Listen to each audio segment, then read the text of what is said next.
As exciting as the NFL season is, not everything is gonna be on the up. As with great expectations come, well, great disappointments. Man, I can't believe that the Chiefs are the NFL's biggest disappointment. They are, and they know it too.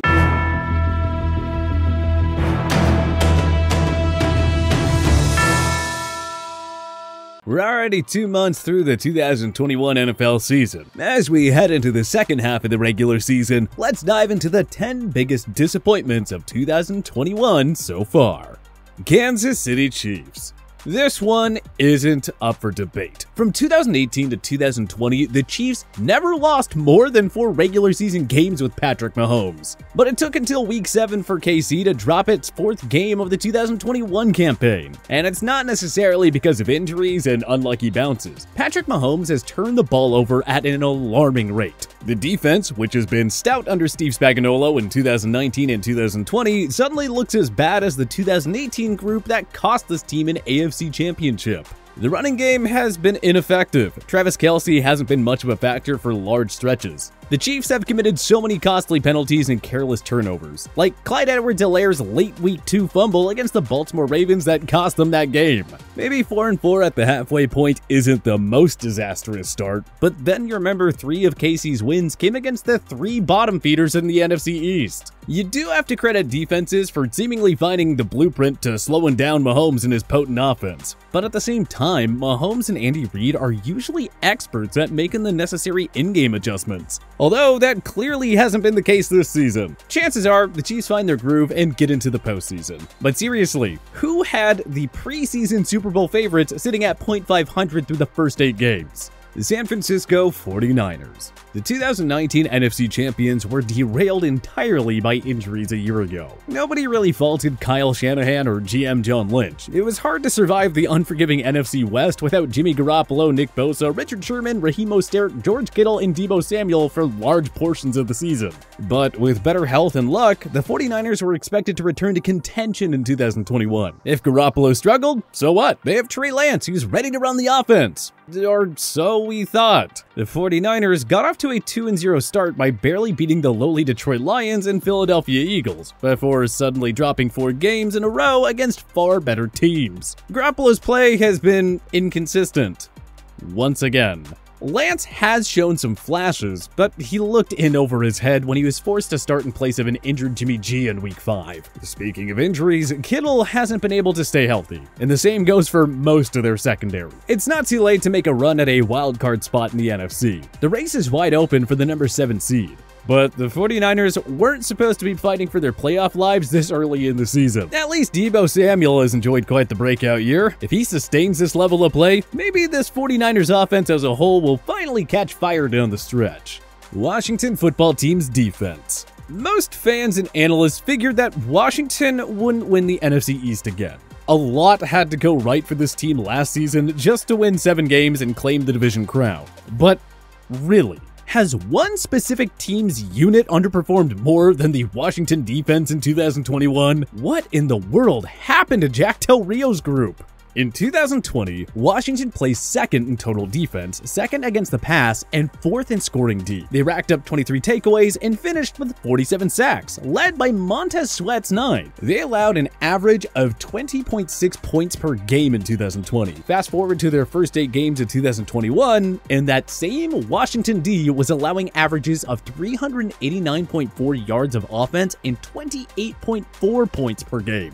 2020 Defensive Rookie of the Year Chase Young had 1.5 sacks at the midway point as well, which is pretty awful for the former 2nd overall pick. 2021 first-rounder Jamin Davis has been largely unproductive, and prized free agent signing William Jackson III has been a liability in the secondary, rather than being the big-time upgrade that this team thought he'd be. How this defense went from championship caliber to suddenly among the league's worst is beyond us. Ron Rivera is running out of time to figure out answers as the season slips away.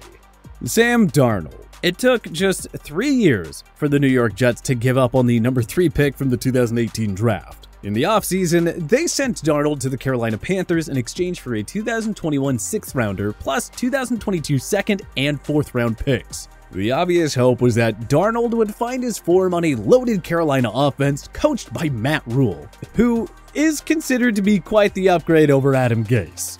Carolina got off to a perfect 3-0 start, only to lose 4 games. Darnold suddenly reverted to his Jets-like form by committing costly turnovers and making silly decisions with the football.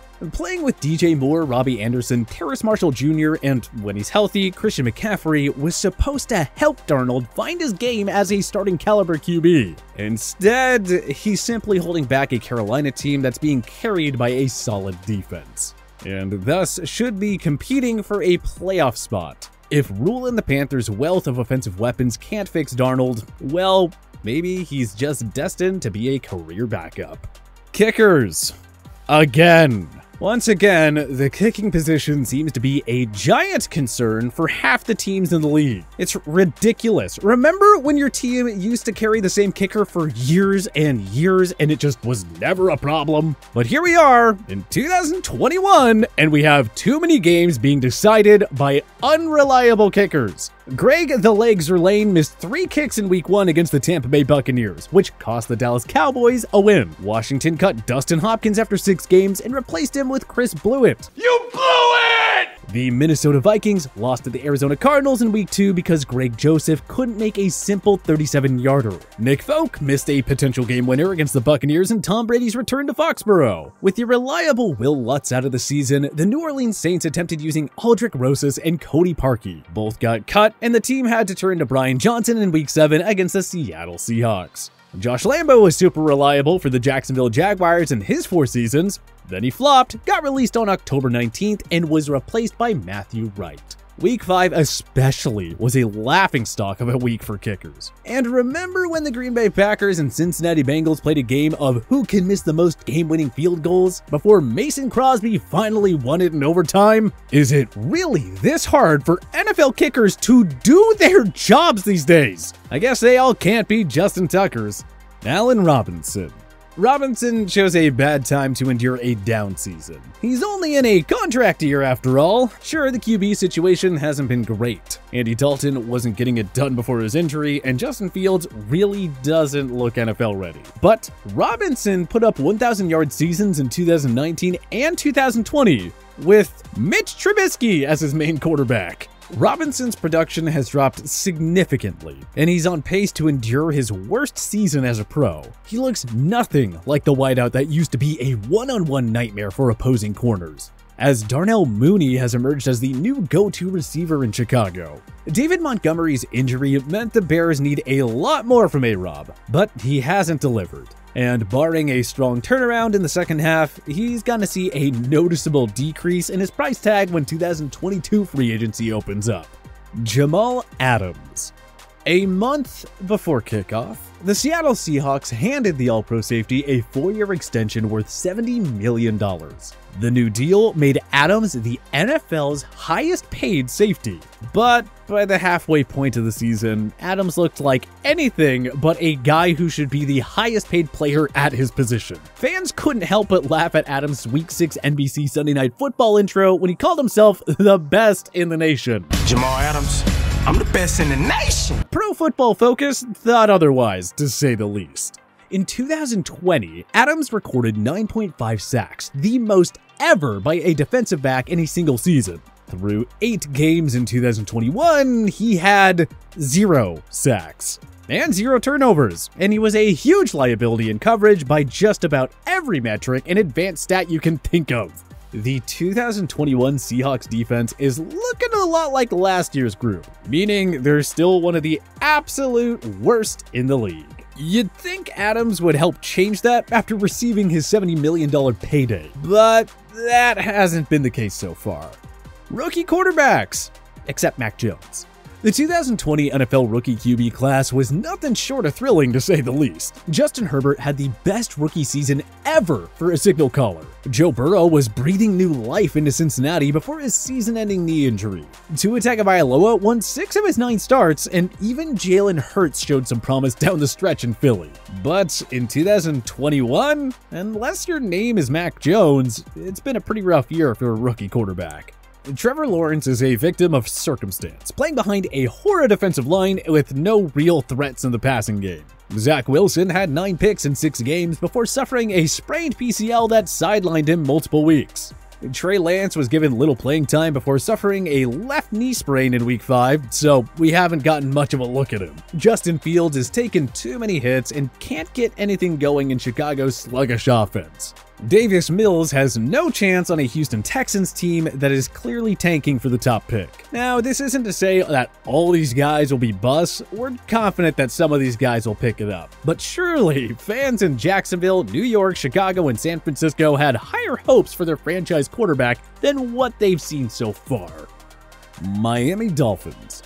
Behind a takeaway-happy defense and the decent play of rookie quarterback Tua Tagovailoa, the Dolphins won 10 games last season and fell just 1 game short of reaching the playoffs. Miami decided to improve the supporting cast around their new QB, signing veteran Will Fuller and drafting Jalen Waddle with the number 6 selection. But everything that could go wrong for Miami has gone wrong. After beating the New England Patriots in Week 1, the Fins unraveled entirely. Their defense, even with star corner Xavier Howard leading the secondary, cannot make any stops whatsoever.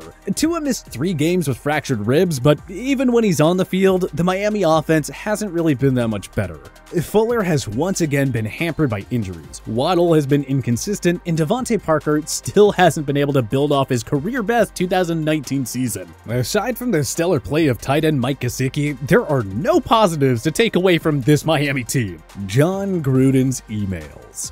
What a disgraceful way to tarnish your legacy. The Super Bowl 37 winning head coach and former Monday Night Football announcer is surely out of the league for good.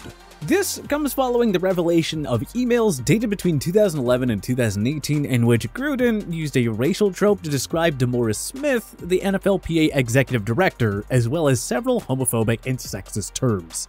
Gruden's downfall was sudden and unexpected, but he knows what he did and he had no choice but to resign following the scandal. But hey, what do you think is the biggest disappointment of the 2021 season? Join us in the comment section below. If you liked this video and learned a thing or two, clicking the like button helps out a ton. And hey, we appreciate it. If this is your first time coming around to TPS though, subscribing is a great idea because we put out videos like this every single day. But as always, thanks for watching and we'll see you guys next time.